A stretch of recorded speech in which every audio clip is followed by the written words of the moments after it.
Marie, whakalawalahi atu. This is Eli Ikilei with Talanoa Sa'o. I am very, very happy to be here tonight. My other two co-hosts will be joining us shortly, I believe. They are taking care of their last parts of their little political movement that they did. They've got to do debriefs and things like that. So, you're stuck with me. And that's probably why we were about half an hour late. But look, thank you so much for joining in. I like to have a little bit of an informal talanoa with you all. Nice little warm chat, all that sort of good stuff. So, feel free to jump in there, make any sort of comment, question, anything that you'd like to put out there. If you are on Twitter, I'm afraid it doesn't work. The comments don't work in that way, but we are on YouTube as well as Facebook. So we're happy to take those comments and calls. And we also pop this onto Telegram afterwards as well for after viewing pleasure. So, welcome tonight. We are a couple of weeks since the election. I hope that it was a good one for you. Quite interesting. We, of course, still are waiting for next week when we will have the 500,000 special votes added up. Quite extraordinary. I think it's a massive number. And yet, at the same time, we actually have one of the lower election turnouts that I can find thus far. That's what I've been able to see. So I find that quite interesting. So the movement will be quite heavy. I think we do need to probably talk about some of the elements around the election. Of course, you had the most of Auckland and most of the areas turning blue when once they were red. We saw New Zealand first get in. Good. I think on balance, that's good. You've heard what I said last time, where I do believe that the freedom community decided, the freedom groups, too many of them, too fractured, so we'll rather go with someone who will win, which is going to be Winston Peters. He'll get in. So I think there was some pragmatic, but it will be also interesting to see what comes out in the special votes. I also do think we need to confront the issue that's occurring in New Zealand Loyal. There's been a lot of drama going on there. Very sad to see that sort of drama. And we may ask for different people to come on the show to help us go through and confront the muck. So that will be important for us to have a look at. I have heard of the MOAR, the mother of all reveals, or something like that, that Liz Gunn was going to put out there. I heard it was something that there were a number of deaths being done. You had the vaccination, and that led to multiple deaths at a time. And I think that definitely warrants strong questions. And that is one thing I'm hoping that Mr. Peters does stick to. I hope that he does stick to an attempt to strongly have a proper look into the government's response to COVID. Overseas, we're seeing politicians who are brave enough to step forward and to confront the issues that the government is not desiring to do. They don't want to talk about it. So I think that's something which is really strong. Oh, we've got one of our first co-hosts with us, and so I'd love for you to bring in Mr. Fuiawai Lili Ala Alima. Fuiawai, wabai. Malo lava, Elliot. Yeah, fatalo fatu, but yeah, malu. It's been a long time, and I just want to send out warm Pacific greetings to everyone. Yeah, how are you doing, Elliot? Yeah, good. No, not too bad, not too bad. I've sort of chilled out a little bit. I think I got it lucky than you guys, since I sort of was out of it for this time. You and Liao were right in, and I think it was great. I think it was really important for us to see you guys in there representing strongly. We've asked Liao last week, so let's ask you there, Fuiawai. How did the elections go? What was it feels like? How do you feel it went? Well, honestly, I don't believe the numbers in the elections actually reflect the impact that we had in the community. The message that I was trying to speak within the Pacific community is that basically our values are Christian values, and we need to defend them against the woke policies of the government. And I believe that it was heard in a lot of the churches Unfortunately, there were also a lot. There's a lot of pushback from the what I would call gatekeepers within the community.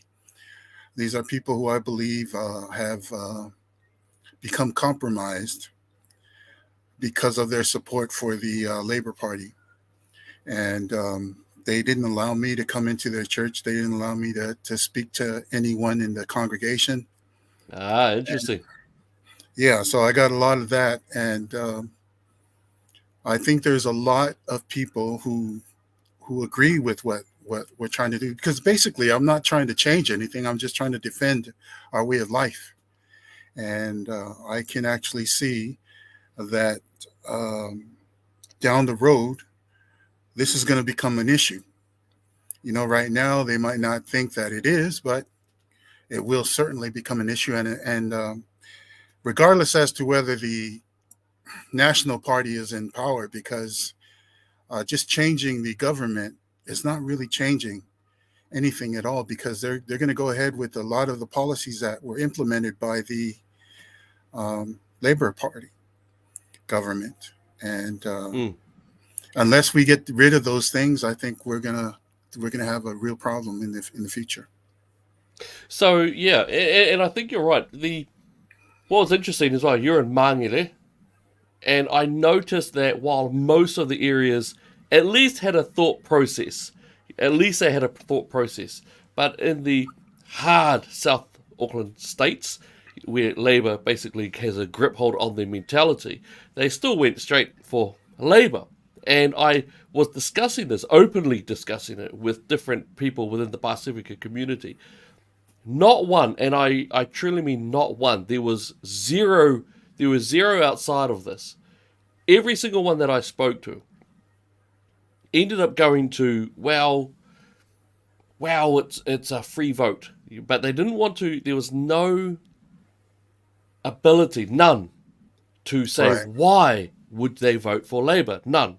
Why would you vote for Labour? There was absolutely no discourse. There's no example given, no policy, nothing in it. There was absolutely none of that.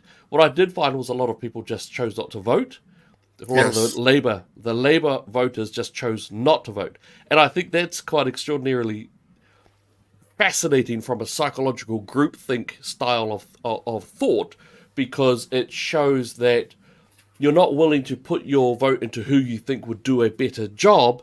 Rather, you will not put your vote in at all because your chosen obedience, your allegiance, crosses over reason and logic. And so you'll just say, no, I won't vote anyone, and that will be my vote in a sense. I just found that fascinating.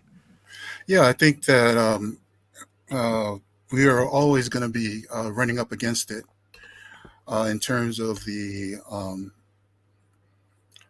grip that the party has over South Auckland, because these are considered some of the safer seats for the Labor Party, and they have a strong political machine. But we've actually managed to have some major impact on what's going on, as you mentioned. Uh, Alpito, in the last election, he had something like 23,000 votes. 23,000.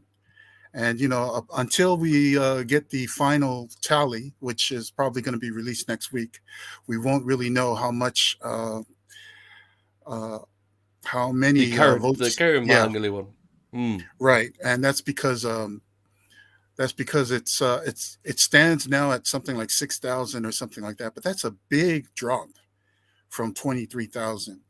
And I know that there's a lot of people who are still sitting on the fence, but I think that there are people that had we been given the opportunity to speak to them. I think the message was a very strong message, and it was a message that people would be able to receive. Unfortunately, because of the gatekeepers that we have within the community, they kept us from speaking directly to the people. And that's why I'm very thankful for every opportunity that I had with each of the platforms, whether it was the radio stations or whether it was Tanata Pasifika, whether it was the churches. I think the churches were probably the best platforms to speak from, and the reason was because it was unfiltered. And even in going to these meet the candidates or debate type situations, you're not really you're not really allowed to give out your entire message because you kind of like have to cater to the questions that are being asked. And so I think I left several of those just thinking that, wow, I don't think I had the same impact that I did when I was able to face the people. And I think that's the big difference. I know that there are a lot of people who had issues with some of the things that I said, but it wasn't until they actually had the opportunity to hear me unfiltered that they were actually able to understand where it was that I was coming from. Oh yeah, that's fine, and that's the thing. You put out your words. If people accept it, great. If they don't, well, that's great. That's tough pickies for them. So I think absolutely fine, and I think that's one of the big things that we as conservatives need to remember is to not apologise. Speak out the facts, the ideas of what is there, and let other people, I reckon, make up their mind. But good on you for speaking, standing strong. I think it was absolutely wonderful. Really respect your stance and what you guys did. I think it was just really awesome. So, I think we do need to at some point really confront this irrational obedience by Pasifika to one party and one party only. And I would like to see if we can get in there. Yes, I think there are gatekeepers. I think there are people who are quite. I apologise for the way it sounds, but it's cultish behaviour towards Labour. Labour, I think, is more important than God to quite a few of the whaiwhiao from some of the churches, and I'm more than happy to stand up there and sort of take that on face to face. I've got Yeah, no and problem with that whatsoever. do you know, Elliot? I was sharing with you earlier about how this has been like a journey for me because I remember the article that I wrote for the Daily Examiner, and that spoke about how Pacifica are being used by people from the far left, and how I didn't understand why it was that we were so supportive of them. And then later on, I had like an opportunity to actually put a presentation together, which I was doing at certain churches. And at one specific church, I spoke about, and the title of it was "It's Biblical, Not Political," because I Mm. wanted to stay away from triggers.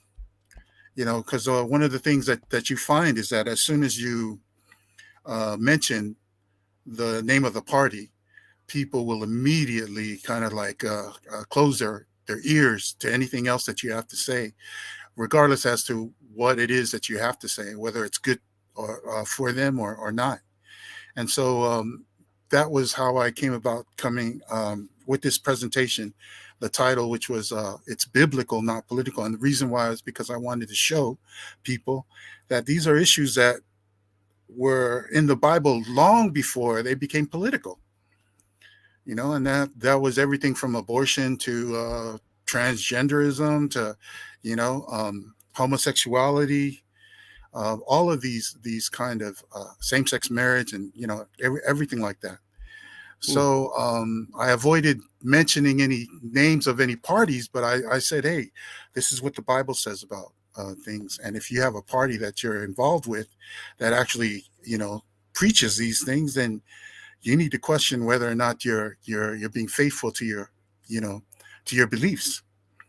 And then I think like that was a year or so ago, and then later on this year, uh, well, earlier this year, we had this conversation, you and I and Leal had made her decision about running, and you were still deciding, and we had this conversation as to whether or not I should run. And this is one of the reasons why I chose the Vision Party, was because of the it being a Christian party, and it fell along the lines of my faith. And so, my involvement with the Vision Part. I'm not a person who goes to Destiny Church. I mean, I got to see the whole gamut of discrimination that people had towards the Tamakis, and anyone who's associated with them. Hmm. And Yeah. I'm not a person who goes to Destiny Church. I'm actually someone who just believes in the message that they were giving. And one of the main things that Brian Tamaki spoke of for the family and faith policy is that he wanted to bring Christianity back into our nation, as the main source of faith, because that's what it was known for. The people who founded the country were actually Christians, Hmm. and it wasn't until Helen Clark came along, and she undid some of the things that were underlying regarding the Constitution of the country and its foundations. And this is why today all of these woke policies are being passed, is because that was basically changed, the foundation. Yeah. Yeah, that's right. And I think that it was interesting, as you mentioned, Helen Clark. Helen Clark was the one who infamously said New Zealand is a secular nation when that is That's right. actually incorrect. And That's I, right. I would say it's incorrect. I'm not sure if I'd say untrue, but definitely incorrect. That we still have the prayer elements in there. The traditions were built by those of the Christian faith. The idea that it was actually going to be a very much a multi-denominational system as well. So I think that was really important that the Helen Clark and of course her protege Jacinda Ardern were able to very effectively remove and dismantle. So we're quite fascinated that the churches do support an anti-Christian, anti-church governments. Is quite fascinating. But I think this will be a good one to really push forward and confront. I think we do need to confront them, and I think the time for being nice. My opinion is, well, I don't worry about the niceness. I'm happy to call out the Fifiel for being quite anti-Christian people, basically just ruining the faith of their own congregation and becoming not just Laodicean, but also very much ravenous wolves underneath fur of sheep, because that is Yeah. who they support. They support those who hate them. So I think that's what it is. Well, just so we're clear, for anyone else who's out there who thinks that the church is the end all of God's hierarchy, and in terms of how things are supposed to be done, that's absolutely not true.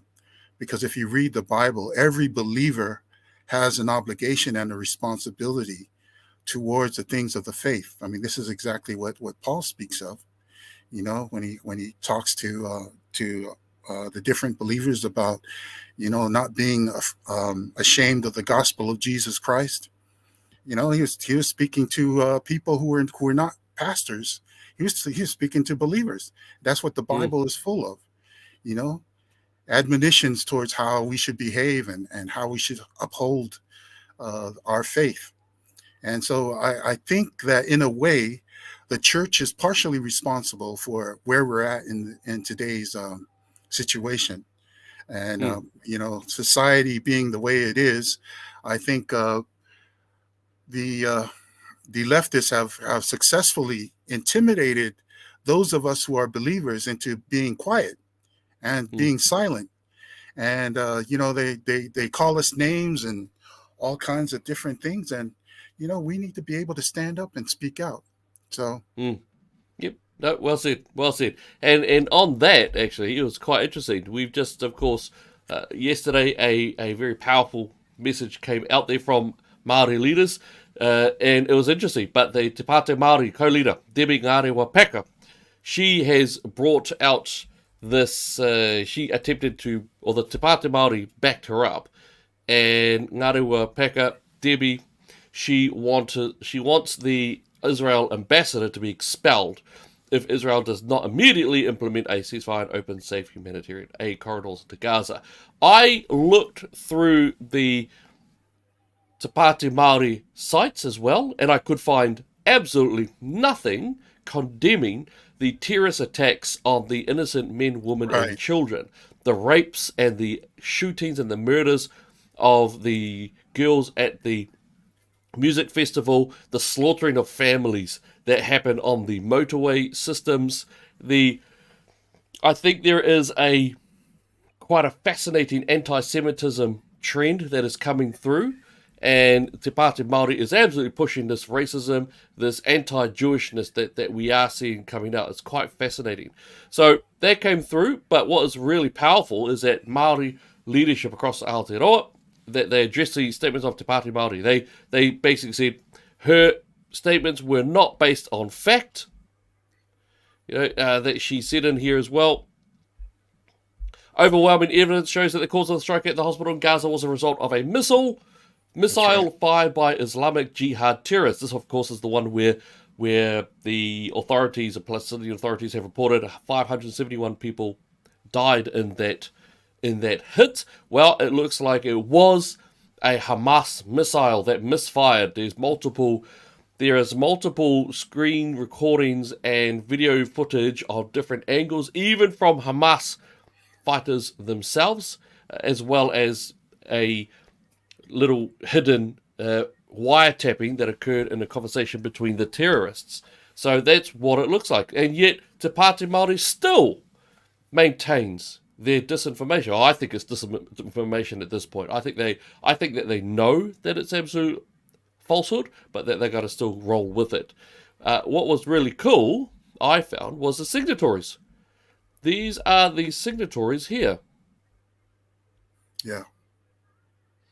All right, and I think those are some really cool names. You got Tāwhiri Little John, Dr. Sheree Trotter, and these are people as well. I don't fully agree with them on different things, but I absolutely fully agree with them on this.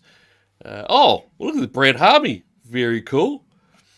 Brad. I did not. Yeah, I didn't know he was Ngāti Awa. Richard Nahi, who's Ngā Puhi. You got Te Aka Mātua, Jacqueline and Wale Te Huia, Ngā Puhi me Ngāti Whātua. So they're both Ngā Puhi and they are also Ngāti Whātua. So I think there's a really, really good one there. I was just going to say that, Brad Ami and Tāwhiri Little John, these are two people that I went to Israel with. So I've been to Israel twice. Wow, awesome. My second trip to Israel was with these guys. I was in this group. It was considered a Maori group from New Zealand, and it was led by Brad. Me and Brad are very close, and I've had opportunities to spend time with Tāwhiri. I have to say that these are people who understand what's going on. The second time I went to Israel, when I went with these guys, we went and stayed in a Muslim community.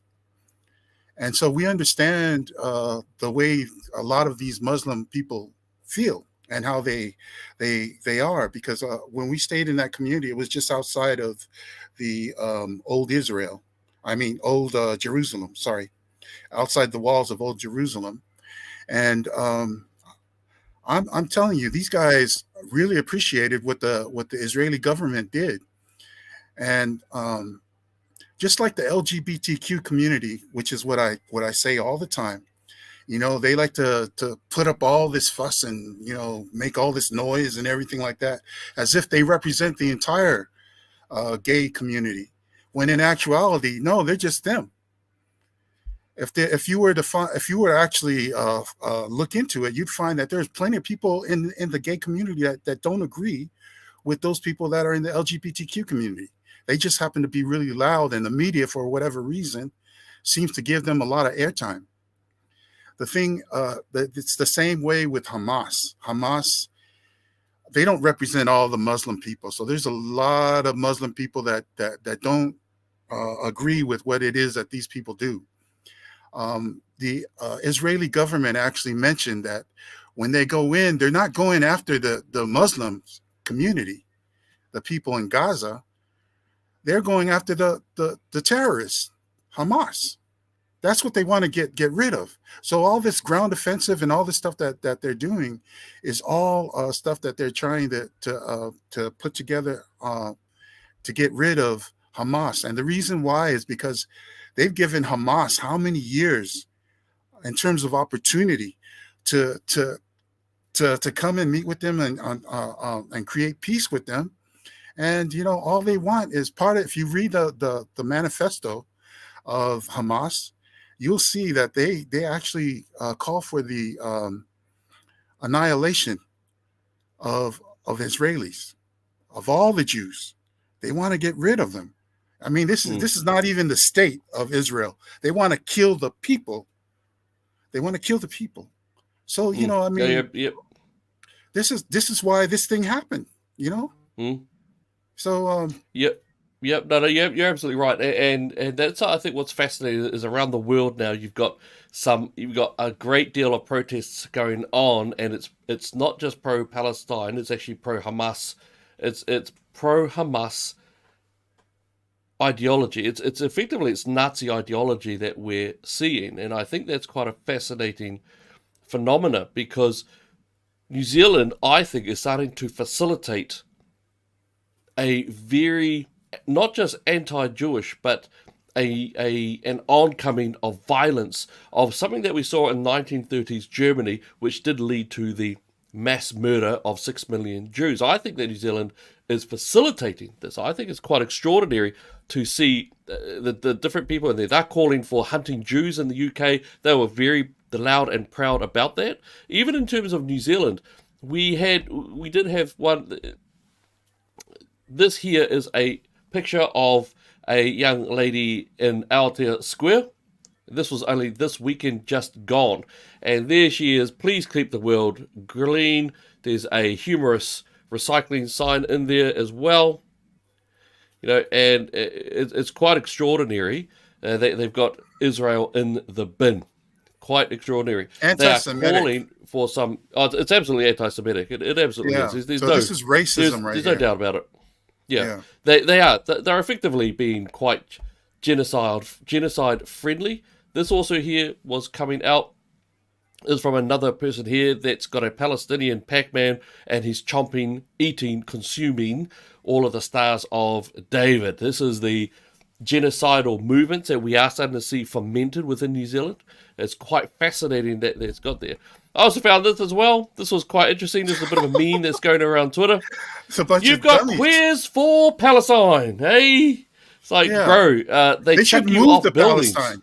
They should move to Yeah, Palestine so that they can find out whether or not the Palestinians actually agree with them, of them yeah, having that uh, type of lifestyle.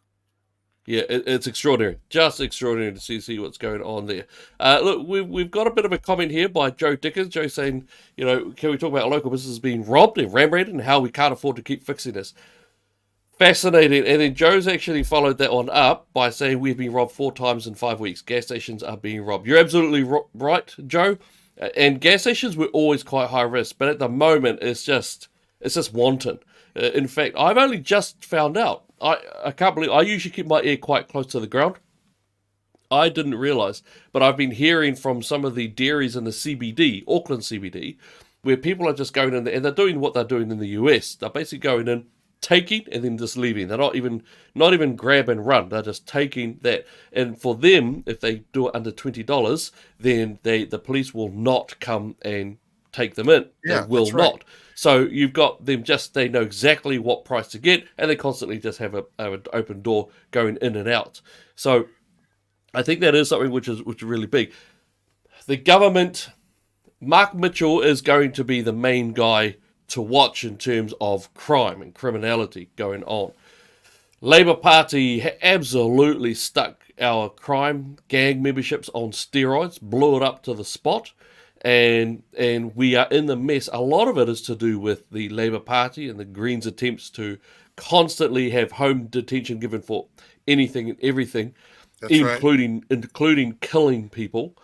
And we do see that a lot of the young people they're just running muck. They're just the order is just breaking down all over the place. So I think that the National Party needs to jump on this quick, fast, and in a hurry. Do you have thoughts? I've got a few thoughts as to what they can do about this in the quick term. Do you have any thoughts, Fuyava, before I sort of stick my nose in there? Yeah. Well, this is what the Brian Tomaki's Man Up program was trying to accomplish.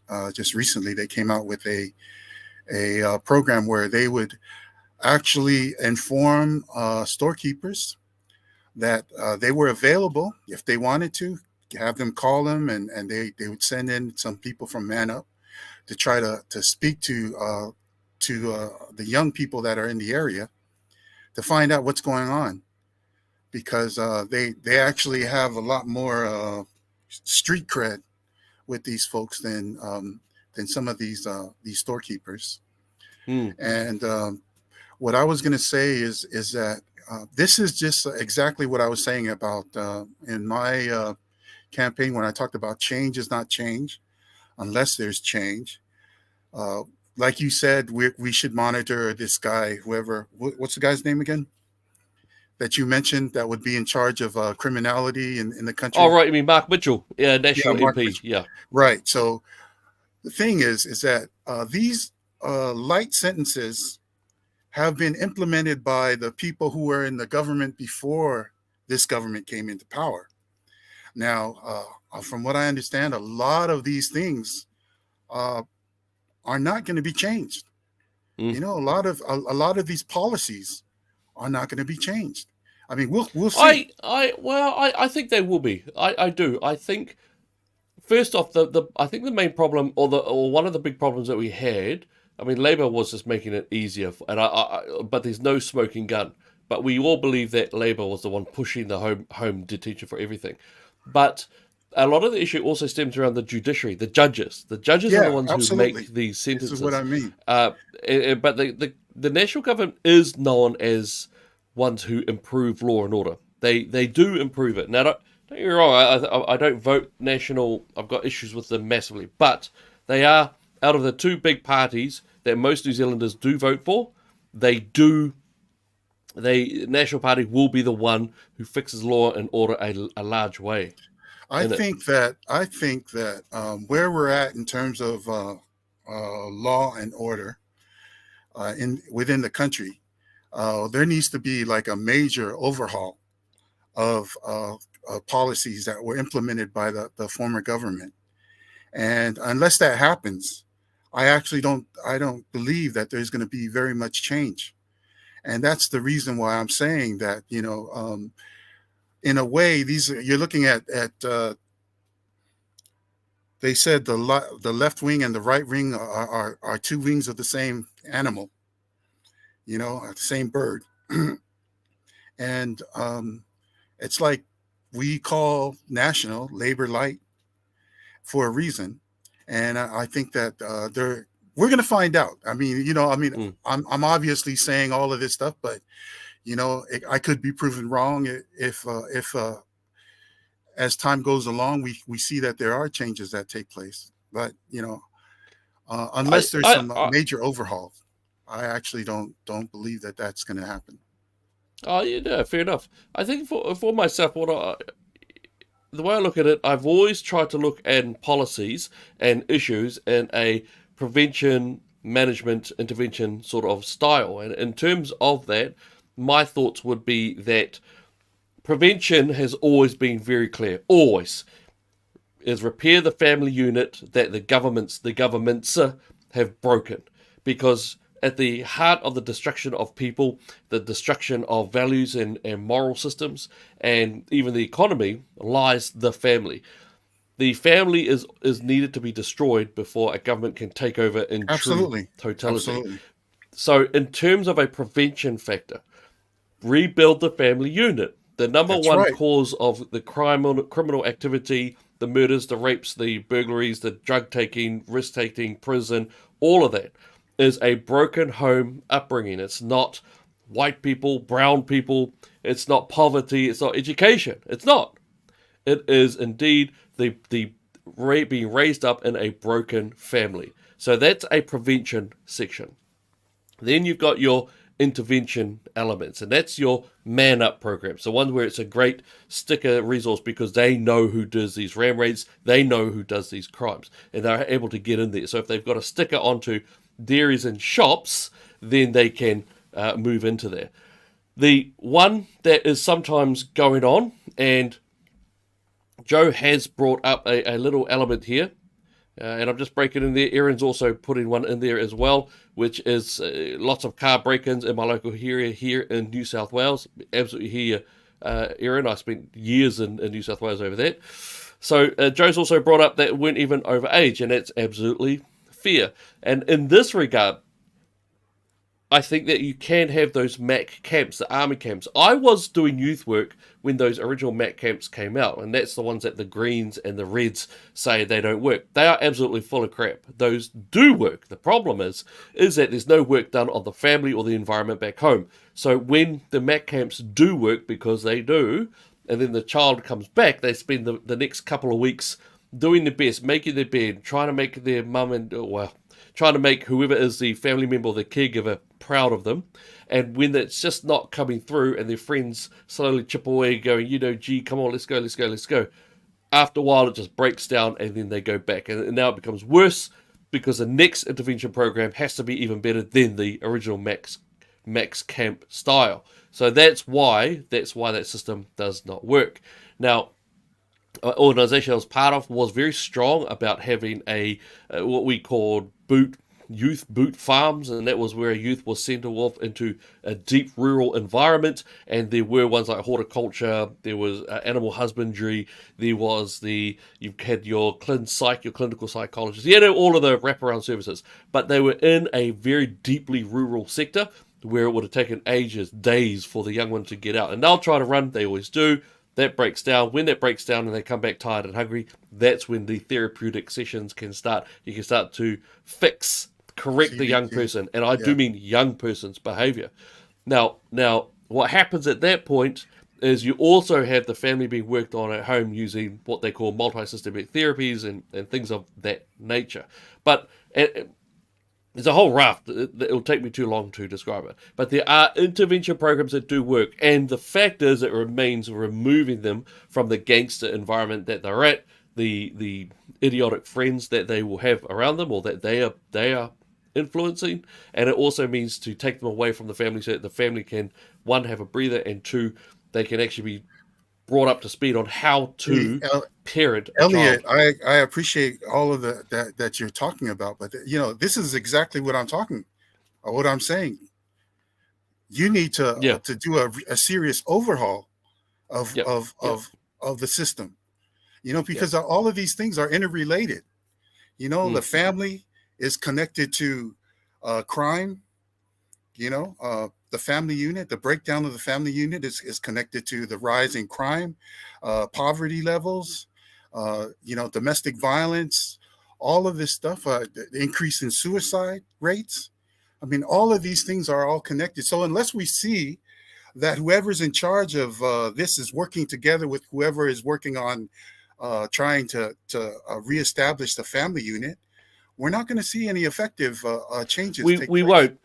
The only problem that we have, unfortunately, with the prevention part of it, the prevention part of the prevention intervention management, is that prevention is the longest form. It is the best, just like what you're Yes, saying, but it yes. is the longest part of the whole process because it's generational, and then success is intergenerational after that. The intervention is shorter, and it's a medium to short term sort of way of fixing it. In terms of management, that's actually where we have to get tougher. I'm sorry, we need to build more prisons. We need to Yeah. punish more people, and we need that to be in play. Now, the problem that you'll get, and this is why I totally disagree with ACT. ACT want to stick ankle bracelets on 11-year-olds. Right. Now, I'm not even thinking about the cruelty factor of it, because the fact Mm. is, 11-year-old kids, if you put, and I know this is a very popular idea, sticking the ankle bracelets on 11-year-olds. If you put an ankle bracelet on an 11-year-old, they're going to be like this. Yeah, they're going to be like that. They will be happy. They'll be very pleased. They will be pleased because suddenly they'll be gangster. They will look like KP, like Kingpin. Mm. They will enjoy it. It's called a Rolex. They call Mm. them a Rolex. That's what they're called because Mm. you look badass when you've got it on.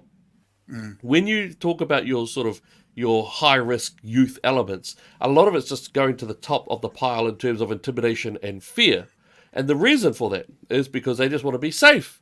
It's just a very twisted way because no one's been there for when they were growing up. So for them, they've got to be number one in terms of violence, intimidation behavior, all of the tactics involved. So an ankle bracelet on a young person is a big thumbs up for them. They will be happy. Yeah. Not only that, in terms of it actually doing anything, it's absolute nonsense. They cut it. They cut it off. If they don't cut it Right. off, they stick foil around it. Yeah. It's not a hard one. They don't. It's a knee-jerk reaction that is designed only to make it feel good. It is basically a libertarian virtue signal. It doesn't do anything. Well, In you fact, if see, anything, it makes them happier. once again, this is exactly what we're talking about in terms of educating people, and in terms of getting people to understand the values that we have. I mean, you're saying all of these things right now about how people perceive wearing an ankle bracelet, when in actuality it's supposed to be a form of punishment. Hmm. And it's supposed to be something that a person should be embarrassed to be seen wearing. Do you know what I mean? Yep. But the attitude is not, and that speaks to the kind of society that we live in, and how a lot of what the woke left agenda has taught has actually, uh, it's actually infiltrated the the values of people in society, so that even the young people actually view things in this way. And that's why we need more programs that are pro family, that are all We need about policies. establishing. We Yeah. need, yeah, yeah. And yeah, Well, my, I my think thing that's, my thing is that a big government is something that we should all fight against, because when you have a government that has too much power, when their hand is in everything, every aspect of society. I think that's not good, because the people will then tend to depend on the government, whether it's through welfare or whatever, but when you have like a smaller government, that means the people have more power. And that's what we need to do, is we need to empower the people to actually take ownership and responsibility for their actions, and mm, not asked to be kind of like let out of everything through the government. That kind of like looking at the government as if the government is the answer to everything, because it's not. yeah, no, fair enough, fair enough. Now, we'll also get someone's take on this. Someone who's turning up in terms of island time. Shocking, absolutely shocking. So late. Welcome to the stage, Liao Tilsey. Liao. Hello, everybody. Hey, Oh, wait. Leo. What is it's Tukalau a language week? Hey, Oh, it what is. is it? It is. Maloni. What is the greeting? Maloni. Maloni. Maloni. Great to Yeah. see everyone. How's it all going? You two Oh, been good. boring? 45 minutes of boring, What? or Wow. crazy to me? Just wow. Hey. I Yeah, just want to hear. I'm pretty sure that was boring what we just said. Well, Welcome. Liao. So we've had some of the people, some of our audience just pop in some messaging in there. We've Uh-huh. got Joe who's asking. He's been asking about cameras, and he's right. In fact, I saw in my own community pages, we saw a girl and she keyed a car. She keyed a car, and this in my area. My area is mostly Chinese Indian. That's just the area that I live in. And you know what? You know what this girl was? Yeah. Right? Yep, that's right. Nope. You're Pasifika. Wow. Oh, Oh, You're what? Pasifika. Why? Oh, Yeah, I was just really embarrassed. I was very embarrassed. And I was just, oh my gosh. Because they caught her straight on video. Saw her straight on video. It's like, you stupid. So, what was the question? So the question is, we've got in South Auckland, and we've got heavy amounts of crime. We know that the Labour Party, the Greens, were very much the strong ones in terms of wiping a lot of the sentencing areas out. They've increased grand crime, criminality, gangs, drugs, everything, or every element of violence that you can find. They're the ones who've built it. Do you think this government's going to change anything? And what do we need? What do you think we need to reduce crime and make New Zealand a little bit safer? Wow, it's an actual mess. I think that there is a lot of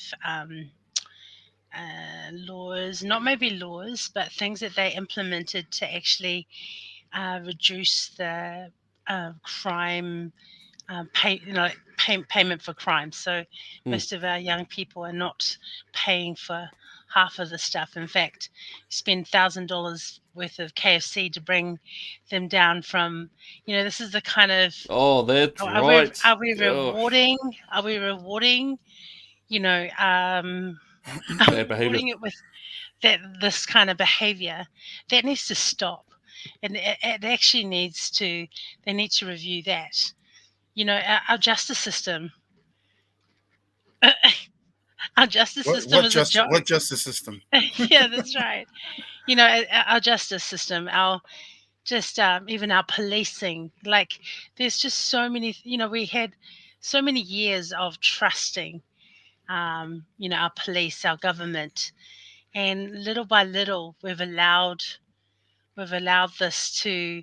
You've got the different immigrants that are here now who are not simulating to communities. So they're the ones that are bringing. There's quite a bit of crime that have come out from, stabbings, and of course you've got your Who's gun. that? Which group is that? Which group? Yeah, which group would that be? The I mean, I know we've got a lot of fellows who are working, but they're assimilating okay. Very Catholic based, very oriented into family sort of ways. What is there a particular group you're worried? I know in the US, for example, and I know in Europe they are importing some devastating criminality. But in New Zealand, is that happening in New Zealand as well? Do you know how many migrants have come into New Zealand in the last 3 years? Do you have the stats for About that? 200,000. I think it's about 200,000, I believe. 90,000 outgoing, and I think about 200,000 incoming, I think. You know that they have priority over um, uh, Kaiang order. Citizens. Yeah. Oh, wait, are you talking about refugees or immigrants? Because Possibly. the Because you're right, refugees, there are two different. yeah, the refugees are. I think the way we look at refugees is a big problem because they do have, like you say, they do have priority over New Zealanders in terms of kind order, or at least that's what it seems. They seem to have a growth of the houses that they give. The migrants, the immigrants, have to actually work off a. So you get the work visas, and then you Oh, get the you got the ones where they've skilled got enough ones, say the points. skilled migrants that Yeah, come over. yeah. So and now you've also got reunification, which I actually don't. I'll be honest, I don't have a problem with reunification. The and if they do go in, most of them either have to bring a skill that they have to be used for months, otherwise they get kicked back out, or they've got to bring in decent amounts of money in order to pay for different things. I think the immigration's not what COVID and I hate. Oh, I mean, it's hard enough trying to look for a silver cloud around the government's totalitarian style of dictatorship when it came to the lockdowns and the mandates. But we did get to see what happens when immigration is paused, and I think that part was a good thing because we got to have a bit of a breather. Now the negatives, of course, was that they failed miserably in terms of trying to bring in good workers and things like that after, and we're still starving right now, and a lot of people are now going overseas. I am curious as to what the big numbers are made up of in terms of the 200,000. Yeah. But I don't. I might be wrong. I don't think we have the problem that we have that Europe has or the US is having in terms of the big spikes in rapes and the murders and the terrorism activities that some of those other nations have. And I think it's because I personally think it's just because we're just too far away. But is there a group that you're concerned about that would Um, that would be that? I think you're right in some regards. I feel like we have a huge Māori contingent. Okay, I'm going to say this, who are very strong, who will fight back. Do you know what I'm saying? So it's not like they're coming into a place of just, I guess, scared people. It's Australia has a problem with this. They literally have a community where no one can go into. It's a Muslim Yes. community. Yeah. Yes. Yeah. That's right. In New South Wales, I think, or was it It's Victoria? well, it's not going to be that place. No, but there's a I one don't I particular don't place where it's a bit of a no go. yeah. Is that what we're going to be seeing here in the very near future? Possibly, very possible. But at the moment, I believe we've got about 50,000 Muslims, registered Muslims here, and it's still smaller. It's not. If you get the moderates, I think it's fine. If you get the moderates, I think that's no problem. But the issue is when you start importing, which is a big problem in Europe, of course, and the US, where it's military aged, strong young males, and there's very few, if any, women, very few, if any, children, very very few, and so they're importing basically strong males to it.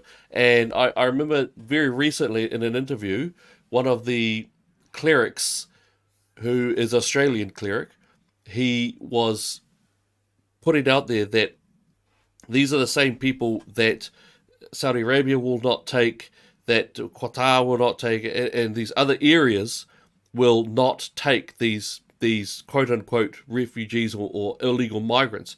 And what's happening is, so what they're importing, the Europeans are importing, are what the other Arab states do not want. They don't want them.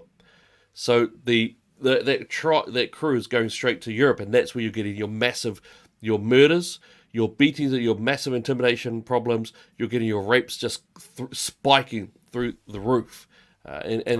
they're just absolutely invading, I think. So yeah, Aaron's. Oh right, great. So it's in Victoria. Yes, I thought it was. I do recall the area itself. It's quite a fascinating area. Mm. The Yeah, we haven't got it yet. I think though that what New Zealand has a problem with though is the progressivism and the wokeism is allowing us to be quite anti-Semitic and becoming quite genocidal in our national thought. We shouldn't. It should be. It should be so stupid. It's such a. It's an idiotic thing that we are actually struggling with Nazi ideology in New Zealand, and it's coming from the far left. They keep telling everyone who's conservative or right wing or whatever, conservatives, that they're Nazi, but they indeed are bringing up and facilitating a Nazi ideology, and it's quite fascinating. Absolutely. I was just wondering how you both feel about the amount of power that Green have right now. Yeah, yeah. I personally think they're going to try to out extreme the Te Pāti Māori. I think that they'll look like friends, but the left do eat each other. The Te Pāti Māori straight up is a racist party. It's the economic freedom fighters version, New Zealand version of the economic freedom fighters with its very own malema. The Greens are crazy, and I think that they'll show their socialism, Marxism is coming out more and more. So you've got the extreme Te Pāti Māori, and then you've got the Marxist Greens. So I guess I'm just sitting back to watch what will happen. Socially, Conservatives lost. Economically, the right won. But Conservatives didn't really manage to get much on election night, unfortunately. Things will look good, I think, economically speaking, and a little bit of law and order. But overall, we will still lose. Babies will still be killed off because they're inconvenient. The sick and the elderly, they'll be expanded out for legal suicide. The churches will continue to fluster and be quite weak in how they do things. So we're hoping that the pain and the realization that they are basically drinking Kool-Aid every day will hopefully kick in.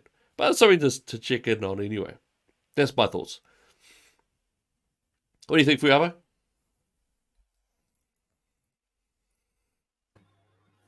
Yeah, I was just thinking that as you were speaking, that's absolutely correct. I think people really don't know who the Greens are yet. They're still formulating their opinions, and some people actually think that they're good people because some of the ideas that the way they present their ideas seem to be very well intentioned, and people actually feel like when they hear them speak, oh yeah, we need that. They're really good at presenting their position to people. But the thing is that if you actually look deeper into what it is that they're talking about, there it's full of a lot of what I would call unintentional consequences that actually will develop, just like with the Labor Party. They try to solve something by throwing money at it. They think that money is the thing. We all need to have enough money for everything, and that's not the case. Like I said before, if we give people more power and not focus on the government, bring the power back to the people, then you're actually going to see a lot of changes take place. Because I heard it once said like this: it's not a skin problem, it's a sin problem. And I'll bring that up only because one good thing that you can say about Brian Tamaki is that he actually mentioned the fact that, yeah, a lot of the crimes that are being committed today are being committed by people who are Maori, and people who are, maybe next to them are Pacific Islanders. But he didn't speak so much about Pacific Islanders. He actually talked about the fact that we need to look at what's going on with the Maori community and see how we can help them. It's because there's like a big disparity in terms of them being a population, the population size, and the amount of crime that's being committed by them. So Hmm. yeah. Yep. Fair enough. What do you reckon, Liao? I'm going to pass on my opinion on this. What the? You asked a question. Oh, actually, okay. um, I think it's going to be very dangerous to have the Greens have any type of power, and they too are very racist, and they will use whatever they can to manipulate the people into, you know, um, thinking that they're actually there for the environment. And even James Shaw, even that hasn't been brought to the light about his actual qualifications. So you can Oh hide wow, stuff, yeah. you can hide things, but the truth has a way of unearthing itself. And it might come in the most embarrassing time for him. But these are the things that you look at and you think, is this what we're giving our country to? But like Hmm. you said, we're going to have to go through a lot of pain to actually realize that the populist vote is not always the best vote for New Zealand. Hmm.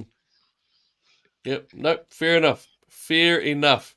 Look, I think we've come to our hour. It's been really, really awesome. Joe, I see that you put in here, why are the children out there doing crime? What are the parents doing? Well, often the parents are not there. As in, often it can be grandparents. Sometimes it's just a normal, a different caregiver. Most of the time, it's a single mother. Most of the time, it is a single mother, and that's just how it is. Joe, you're absolutely right. In terms of it, we just don't have enough teeth. We don't have enough rooms. You may not know this, but the youth justice, which is prison for kids, stands at around about, I think it's just about 300. You've got about 300. Yet you've got a lot more who commit a great deal of crime. And not only that, I'll let you in. I'm going to let you in on something. I'll let you in on something here about our youth justices. Is that you've got a great deal of people leaving the youth justice facilities. These are people who are the veterans, the legends, 20, 30-year veterans.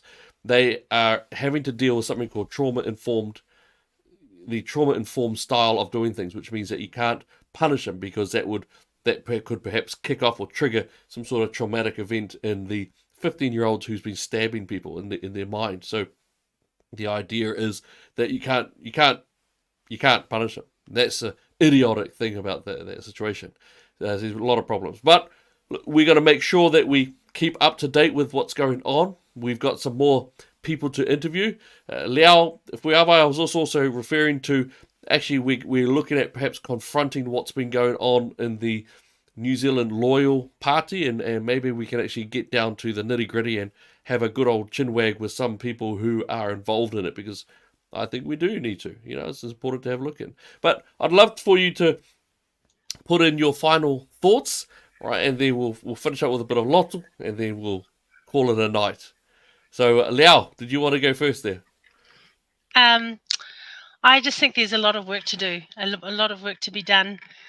Today just got sent some incredibly disgusting stuff that was given to a 14-year-old boy in high school to answer questions. Like, there are so many layers of corruption that is taking away the identity of our children. And the innocence of our children is the most important thing as parents that we need to try and protect. Because once it's gone, it's gone. And we can have all the issues around the world. We can have a whole lot of issues even around us. But if this is not something that's important to you, you have to make it important. Other things can wait. I just think that we all have a part to play. We all have a pathway in which we need to go down, and stand in your brave. Well, we need to have brave people, and it's going to take all of us to do that. Yeah, well said. Well said. Signing off. Fuiava. Oh, you're on mute. Mute, my man. I was just thinking about what Joe had asked in regards to the children and what are their parents doing, and that's something that those of us who live in low socioeconomic areas, we actually understand that this is a reality, and this is one of the reasons why we call for changes to take place. Here in South Auckland, you can pretty much say that the Labor Party has been responsible for things running here for the last 53 years. And every time that they have like elections, they always ask people, well, what are you going to do to solve this problem? What are you going to do to solve that problem? Well, guess what? The Labor Party is the one who created the problem. It's their policies. So, and instead of asking me until things change, you should just ask the Labor people, because, they have the answer to that question, because they know what's going to happen in the next step of their programming, for this community here in South Auckland.